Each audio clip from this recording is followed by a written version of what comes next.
Are your eyes closed? I think it's dark. Why are you so out of shape? You have like a 10 pop. I'm not out of shape. I've been to 295, 300 once. I just don't do cardio. Oh my god, you're hot girl fit.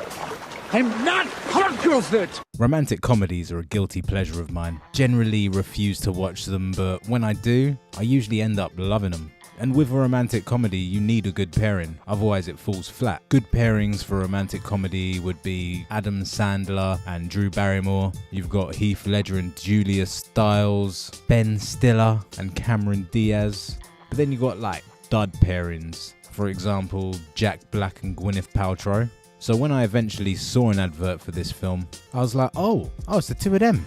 Okay then, this could actually be a good film. So anyone here seen Top Gun Maverick? This film was top notch. And that film had Glen Powell in there. In this film, he looks about 45. At one point he's like, yeah, I'm 29. You're not, mate. Glen Powell, he played this cocky geezer that was a bit like Iceman from the first Top Gun. Hangman, I think his name is. This guy redeems himself and ends up winning me over come the end of the movie. Good afternoon, ladies and gentlemen. This is your savior speaking. Have you seen Euphoria? I'm still on season 1, episode 7, and honestly, it's been quality so far. One of the standouts for me in the show has been Sydney Sweeny, who was also in another film I saw this year called Reality. And oh my days, it was mad boring. Mainly because it didn't show off the strengths of Sweeney's abilities. I think that her dialogue is sometimes hard to work out. Like, she just kind of mumbles all the time. I honestly think that her performances are infinitely better when it's more physical. And luckily in Anyone But You, the director used Sweeny to her strengths. This woman had me creasing up from the first moment she appeared on screen.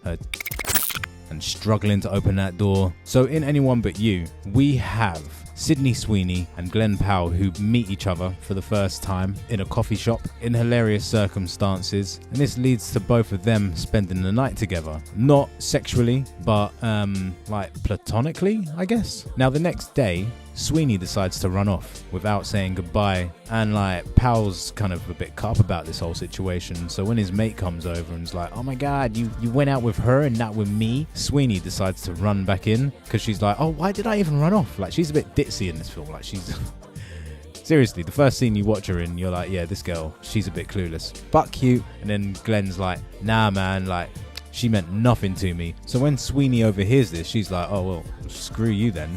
So she's pissed off with him. He's pissed off with her. They've completely got their wires crossed. And now 6 months later, Glen Powell, his mate, is now getting married to Sydney Sweeney's sister. So they have to hang out with each other and they have to get along with each other. And that's basically it. We got a film in our hands. Being a romantic comedy, there's obviously a few obstacles to overcome. And this film is no exception, using the classic trope, being an ex-partner. So Sydney Sweeny, she's got her parents on this holiday in Australia for her sister's wedding, where they just basically want her to get back with this guy she was going out with before.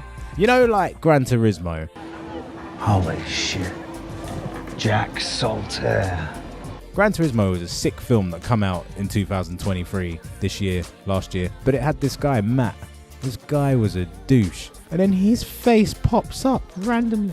I'm like, nah man, I did not want to see this guy's face. He's the guy the parents want Sweeny to get it on with. But obviously for us, we're kind of like, nah, we want Glen to get her. And they do a very good job of us wanting this relationship to happen. Now with this film being placed in the romantic comedy bracket, for me, it definitely ticks boxes in being a very romantic film. The shower scene later on in the film. But thankfully, we're entertained with some memorable set pieces. It was seriously laugh out loud material. You look at the hand dryer scene. That creased me up. But I think the cookie on the airplane was probably the standout scene. I was in hysterics. There's this spider scene that the actors got quite excited about. It's where Sweeny ends up sticking her finger up Glen Powell's.